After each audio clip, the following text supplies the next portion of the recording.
All right, welcome to SK the Genius Concept, where we bring education to your doorstep, especially history, politics, life experiences to your doorstep. Wherever you are, just come to our YouTube channel and learn something new or something in a new way that you have learned before. Maybe you did not understand well. And today we have a man of intellectual colossus, no other person than Sir Zach Uchegbu, a lecturer of School of General Studies in Federal Polytechnic Owerri. So sit back, sit tight, and listen to him while he shares his wealth of experience with us. Thank you. Well, I'm glad to be part of the resource person for the Genius Concept. I must say that the vision is a laudable one, and I'll be so glad to provide the weight of my knowledge. This morning I will be speaking on a course titled Outline of African History. It is a discipline expected to be offered by every student, undergraduate student in our higher institution, the university, college of education, and polytechnic.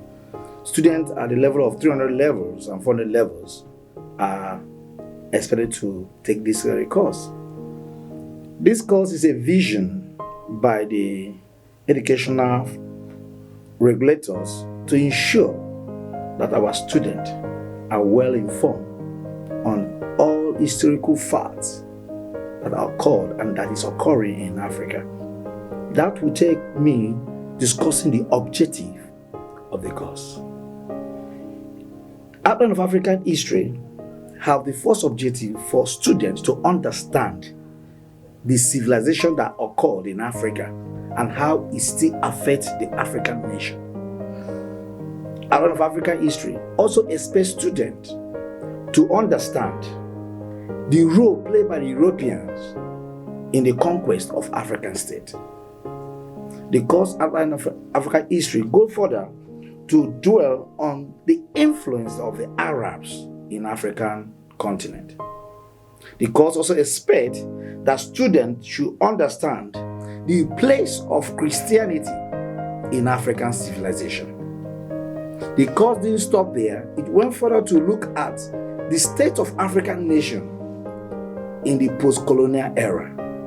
And finally, the course as well appraises issues in the Nigerian environment. In effect, it is expected that students of this very course should know much about Africa and Nigeria, which is their own country of abode. To that end, Outline of African History is a course that will prepare a student to appreciate a lot about the African continent. Let us quickly look at the course outline. The course outline will dwell on African civilization, tracing from the various great civilizations of Africa, the Egypt civilization, the Songhai civilization, the Mali civilization, the Ashanti Empire civilization, the Benin Kingdom civilization. You talk about the Zimbabwe civilization. We'll go further to look at the Carthage civilization. We'll look as well the civilization that occurred in Igbo land, the civilization that occurred in Hausa Fulani land, and a lot of civilization of the African continent. In effect, in understanding the civilization of these various great empires that the European writers have downplayed, we will begin to appreciate the fact that the civilization of the Western countries actually emanated from African civilization. That I will elucidate more when I speak on Egypt civilization. Then we will also have course outlines that dwells on African nationalism and independence. We also look at colonial administration in Africa.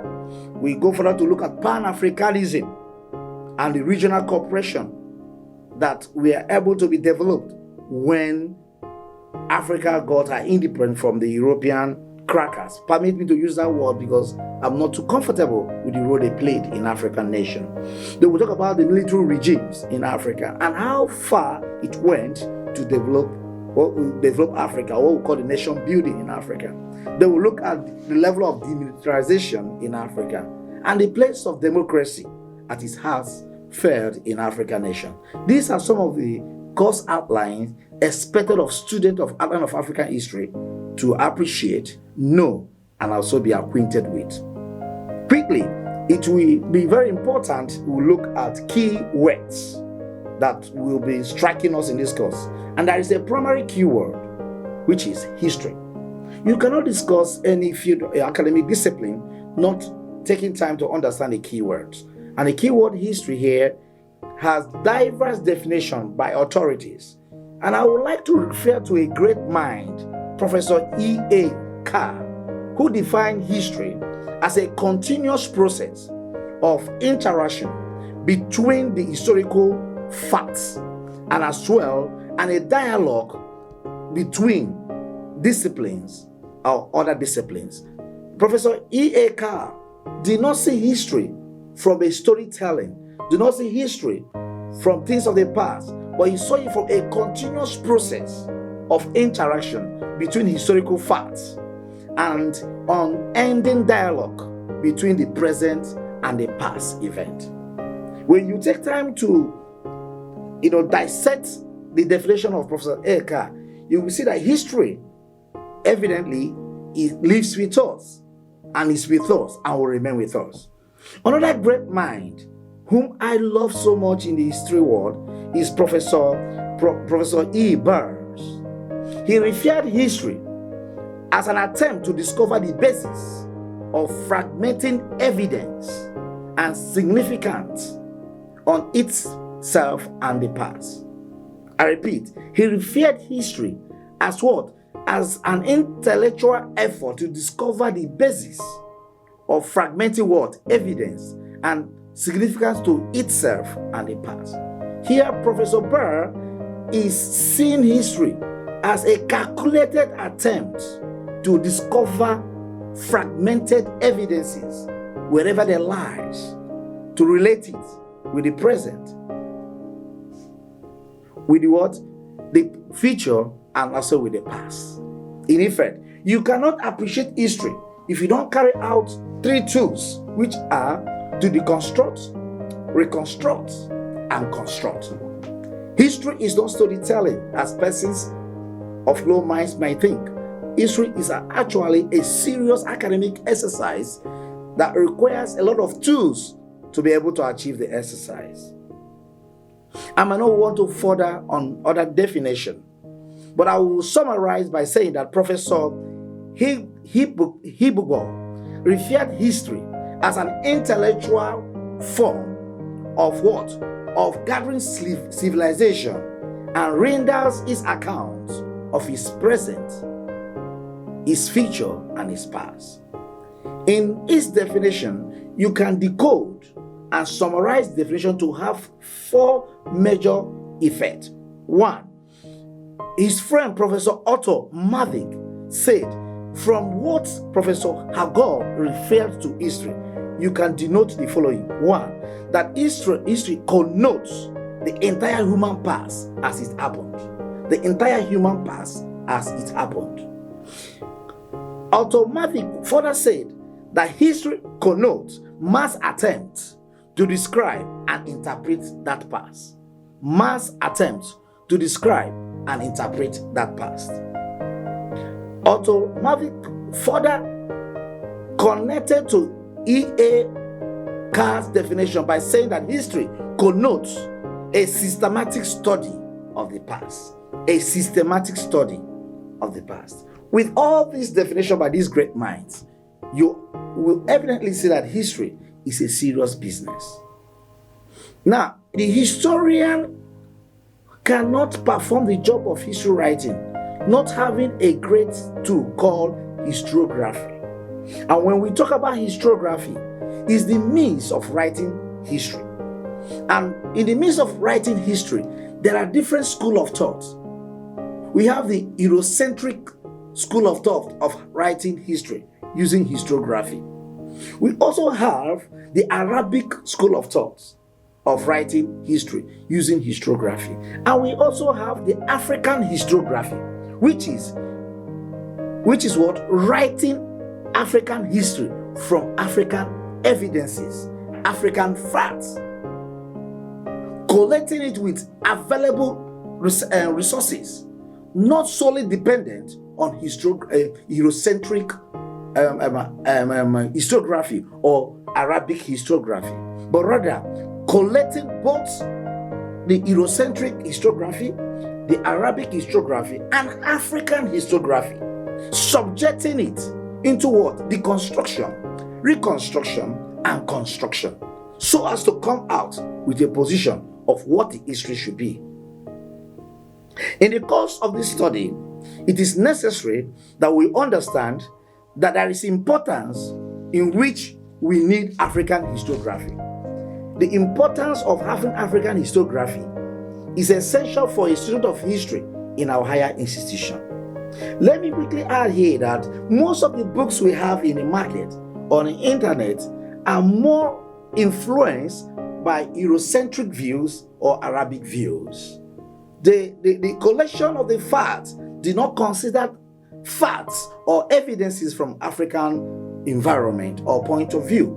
The scholars we have writing are more often that of Eurocentric historians or Arabic historians. That makes it important and paramount that a student of Africa, a student of African history must deploy African histography in writing African history. And in doing that, the following tools are available for an African student. One, oral tradition. And oral tradition means that that process which a man relates by words of the mouth about the past, the ancestral rulers and his people. It is also a valuable record of importance of the state government, individual families, political officers, hereditary ceremonial positions, and wide variety of clans and villages. In effect, oral tradition is a given tool of African histography. We have the myth. So the myth is a type of history which explains the origin of things and why things happened the way it appears. The myths have a set of rules that must be observed by the user. In effect, myths must be used carefully, not to glorify a given tradition, which must have deployed such over the years, and it becomes a way of life. We have the folk tales as a tool of African histography. We have the legend as a tool of African histography. We have songs as a tool of African histography. We also have early history writing in Africa is also a tool of African histography. We have popular history and tradition as a tool of African historiography.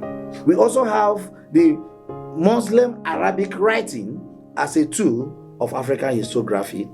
Then as well, most writings of explorers, French explorer and British explorers, as a tool of African historiography. We have also linguistic writing as a tool of African historiography. Then we have archaeology or archaeological remains as a tool of African historiography. In effect, these are the importance and tools of African historiography that plays a larger role in writing Africa. We observe in our schools in Nigeria, that history has been more or less played down on. Before now, there was an effort by the military regime to remove history as a subject. But lately, thanks to the democratic government that is attempting to bring back history. And you might also be well informed by noting this, that in European countries and Arab countries, the study of history is compulsory. But in African countries, especially in Nigeria, the study of history is seen as a dormant study. But that will make me to speak on the importance of African history, or the importance of history. So the study of history is important, one, because it allows us to understand our past, which will enable to understand our present. So it allows us to understand the past, and it enables us to understand what? The present. The study of history can provide us with an insight into our cultural origins, as well as know why things can crossbreeding, why the people from River State might behave like people in Imo State, or why people in Akwa Ibom share the same culture with people from Abia State. So it gives us a better insight about cultural origins. It also allows us to make more sense in our society. The importance of history, it gives us a room to make more sense in our society. For instance, you observe that a revolution can occur in any given nation within a specific decades. In 1963, Nigeria experienced a revolution of having a very young mind becoming the Prime Minister of Nigeria in the person of late Alhaji Tafawa Balewa. In 1993, after 30 years of that incident, we had another revolution of another man who came to stop military regime in the person of late Moshood Abiola. And currently, in the year 2022-23, Nigeria is about to experience another revolution where the entire nation are clamoring for good government. It is the study of history over 30 years that have shown Nigerians that there is a need for a better government. So that's the role history can play. History helps us to understand changes in the society and how to what make the society operate. Changes in society cannot be stagnant. That is why today one of the presidential candidates traveled all the way to Egypt to understudy what makes Egypt the second fast-growing economy in Africa. What makes Egypt to deploy her military in the various economic sectors. These are things that history offers you. History contributes to moral understanding. Be able to know the difference in political and economic issues in the nation. So it gives you a better ground to understand moral issues. History study also is essential for a good citizen to build a good knowledge of his country. I cannot speak boldly and proudly of Nigeria if I don't know the history of Nigeria. I cannot speak boldly and proudly of Africa if I'm not acquainted with African history. What makes an American proud is that he's well informed, educated of American history. And that is why an American soldier can die for America. But here in Nigeria, here in Africa, this knowledge is far from us. Then finally, I can also portray that history gives us the ability to assess conflicting interpretations. If you don't have a good knowledge of history, you cannot be able to know that migration processes might make people to move from Imo to another part of the state. For instance, people from Imo moving to River State over time, and people from Umaya tracing their origin from Obo, or people from Mbise tracing their origin from Arochukwu. So you can see the beauty of history, that it helps to resolve conflicting interpretations. That's why you have Aro people spread all over eastern Nigeria. You can have Mbise Aro, you can have Owerri Aro, you can have Ihiagwa Aro, you can have Enugu Aro. And the knowledge of history helps you to interpret the conflicting issues when it comes to such matter. On this note, we have laid a foundation on the fundamentals of outline of African history. The next segment I will be undertaking will be African civilization. Thank you.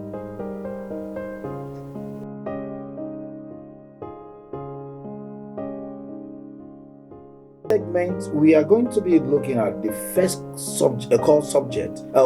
core topic under outline of African history, which is African civilization. Before we dwell on African civilization, it will be necessary and expected that we know what is civilization. As I will always speak to my student, there is always need to have a solid working definition for any keywords. But in this keyword of civilization, there is no generally accepted definition.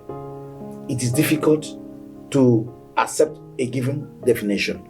However, the point in which you want to drive will determine your definition. As such, I will be able to run down different definitions as conceived by me. One is that civilization is a form of human culture which many people live in urban centers and has mastered the art of menting metals for writing. I repeat, civilization is a form of human culture which many people live in urban centers and has mastered the art of smithing metals for writing. Now, this definition of civilization has to do with urban area, has to do with what? Technology and mastering of that technology to evolve writing skill. The other definition I have for civilization is that civilization begins in cities which were populated and more complex in their political, economic, and social organization structures than the Neolithic people in the society in the societies through villages. Here, the definition here is dwelling on city-state, which is more populated, has a more complex political, economic, and social structures, and as well differ in the organization as vis-a-vis that of the Neolithic people who live in the villages. That is a working definition by me. You can see how another working definition of what civilization should be by saying that it requires a more civilized people who have a sense of history, meaning, and of the past, which count the present. In effect, civilization is not about writing, it's not about city, it's not about technology, but also being civilized with a sense of history of the past and be able to relate it to the present to solve the future. So this can be a working definition about civilization. And when we talk about civilization, we trace civilization in various eras. That's what we call the prehistory civilization. That's what we call the ancient history civilization. And that's what we call the modern history civilization. And then we talk about the medieval history civilization. These are various civilizations that occurred in the world and Africa in particular. These eras are peculiar based on the features of those eras. With this foundation laid about civilization, we should now be able to look at early African civilization as a topic. So the word early African civilization is a term that could also be called classical African.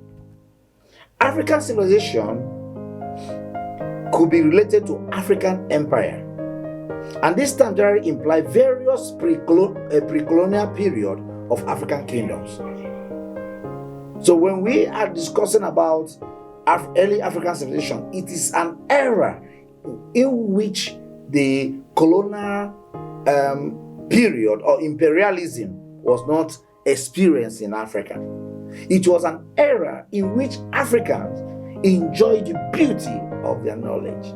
It was an era in which African technology was celebrated. To appreciate this topic, early African civilization, I'm going to be looking at a particular empire like Egypt, the Egypt Empire.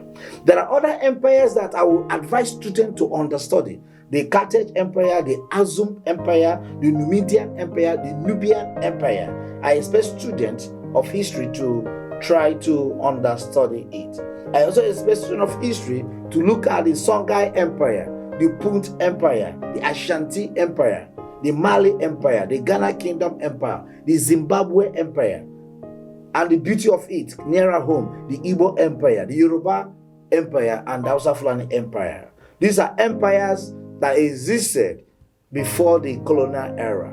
I beautifully call it the early African civilization, when our civilization was unadulterated, when our civilization affected, and so much built what Africans should be, until the people I call the crackers took over the run of African civilization.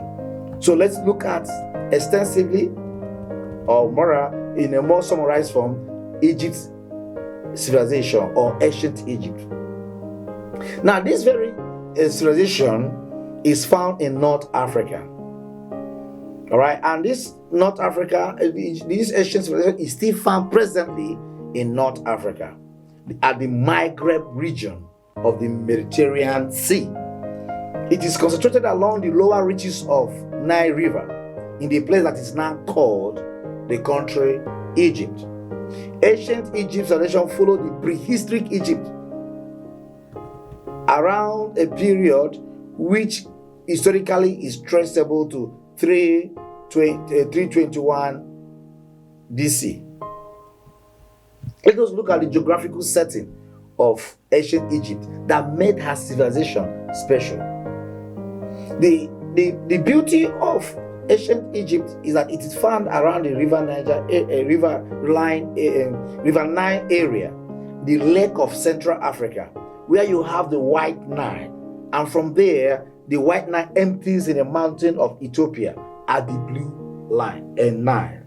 In effect, history will only talk about the Nile River, but will not emphasize that the Nile River traces within the North African area, the Central African area, and as well the East African area, where you have the Nile River, you have the White Nile, and you have the Blue Nile. These are the basic things. And the geographical location of Egypt's civilization makes her one of the highly agrarian society in the prehistory Africa. The ancient Egypt dynasty can be traced from a period which history called the Archaic Ancient Egypt, and it had two dynasties that traces from 31002 to 2700 BC. Then you have another ancient civilization that is called the Old Kingdom, that traces from 2700 to 2200 BC, and it had three dynasties. Then you have the intermediate period. That was a period of crisis, a period that the dynasty was not certain. It was a period of 2200 to 2000 BC, and that period had close to three different dynasties that prevailed. Then you have the Middle Kingdom, which traces from 200 to 180 BC, and that period recorded two different dynasties. Then you have what is called another intermediate period that traces from 1800 BC to 1570 BC, which had a period of close to 7 to 8 dynasties. Then you have the New Kingdom of the ancient Egypt that traces from 1570 BC to 1085 BC. It has close to 4 dynasties. And then we have what we call the post-empire period of the ancient Egypt civilization that traces from 1085 to 32 BC, and it has close to 21 dynasties. So you can see this is a period of African history that celebrated a high-level, organized, stratified society that have order of leadership. And the headship of the ancient Egypt is called the Pharaoh. And the Pharaoh was highly glorified and mystified for their place in the history. The Pharaoh united Egypt, that in the history of the ancient time traces Egypt as a conquering nation within the African axis, the Arab or Middle East axis, and even tracing to the European axis. You have Egypt dominating. The beauty of Egypt's civilization can also be seen outside the geographical and the dynasty measurement to what we call making and building of ancient Egypt. And what was the beauty? I did mention about the geography, I mentioned about the kingship, traces to the Pharaoh. Then I must make mention about religion.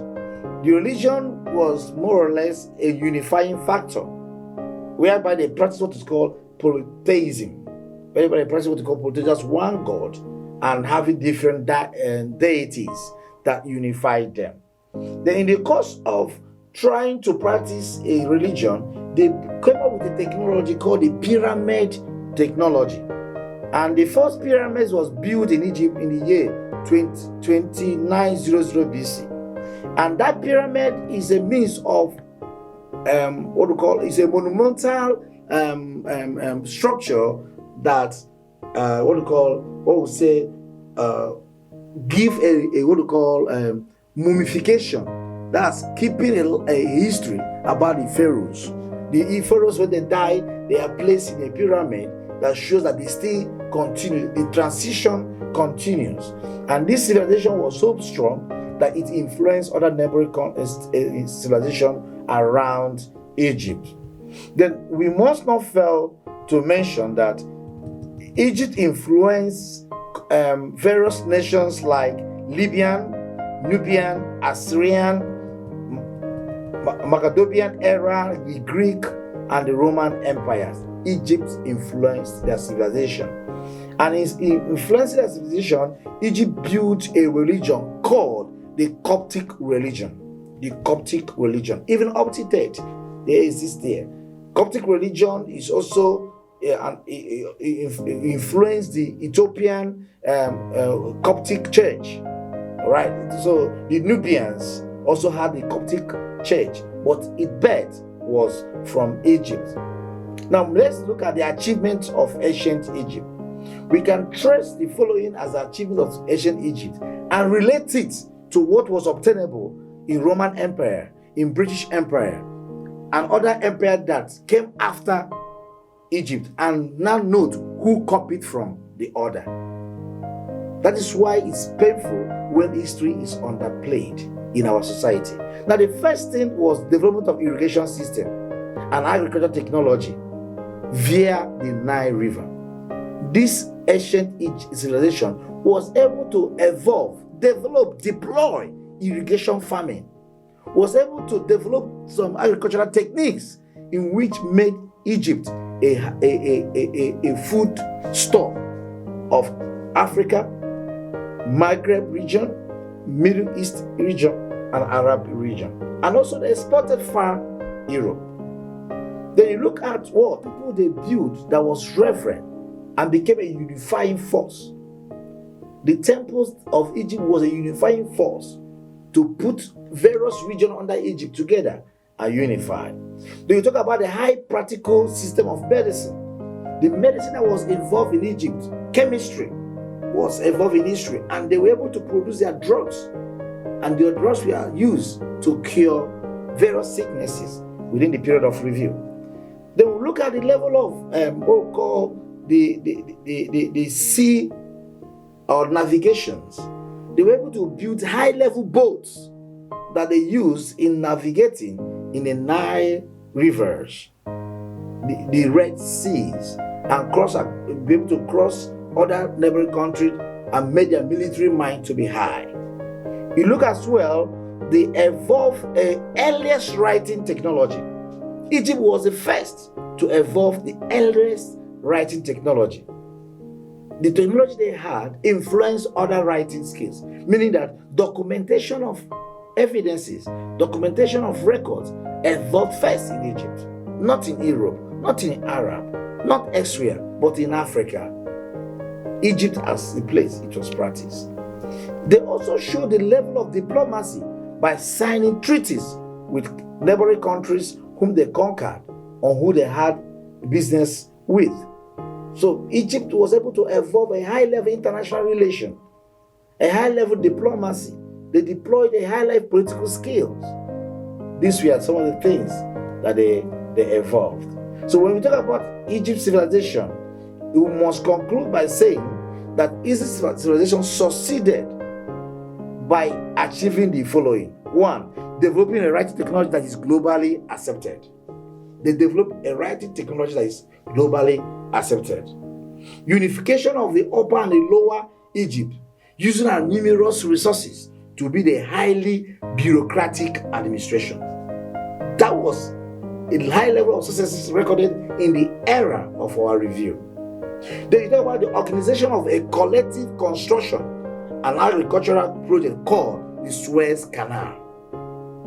They were able to develop collectively by doing what we call a construction of an agricultural project, which is called the Suez Canal. Note this, that the Suez Canal connected Egypt with other big rivers and oceans that informed and influenced the need and the quest of British Empire to conquer Egypt subsequently after being an independent country.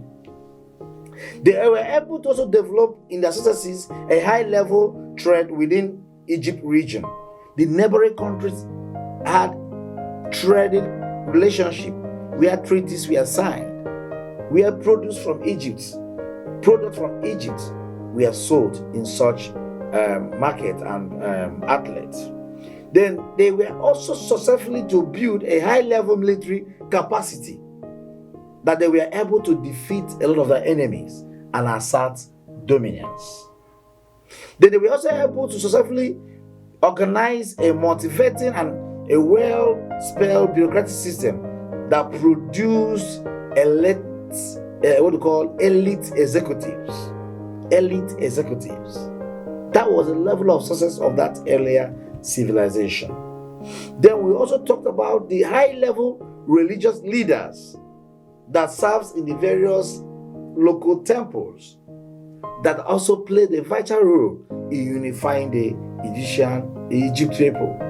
That was the level of successes that these dynasties were able to evolve. And they were able to have a kingship known as Pharaoh that influenced and ensured the corporate unity of Egyptian people in the context of a elaborate system of religious belief. These were the successes story that was recorded in ancient Egypt civilization. With this, you can be able to know that if Egypt were able to succeed in such great civilization, such was also attainable in the Kush ancient civilization. Such also was obtainable in the Carthage ancient civilization. And the same was also obtainable in the Akum ancient civilization. Then we talk about the Mali Empire civilization, the Songhai Empire civilization. These were great civilization as well as the great Zimbabwe civilization. These all were obtainable because Egypt's ancient civilization influenced other African civilizations. And today, we are found in a crossroad where the European civilization will want to outshine, outplace, displace, and probably send to extinction the African civilization. May I summarize by saying, early African civilization remain one of the richest heritage of African continent. We need to exhume it. We need to talk about it. We need to revive it. We need to make our students appreciate the fact that there is no understanding of who we are. There is no understanding of the place of Africa if we don't trace back from where we came from. The European or the Eurocentric views, the crackers' opinion should not outshine, override the place of African historiography. The need to understand African history is solely geared towards making African students, especially Nigerian students, to see what African civilization was like. What were the strengths? What were the weaknesses? What were the demerits and the merit? How can we tap from it? By utilizing the history tools of deconstruction, reconstruction, and construction. I believe with this little exposition, with this slight journey in early African civilization, we can be able to summarize and say a lot of African history is actually worth studying, understanding, and and apply. Thank you.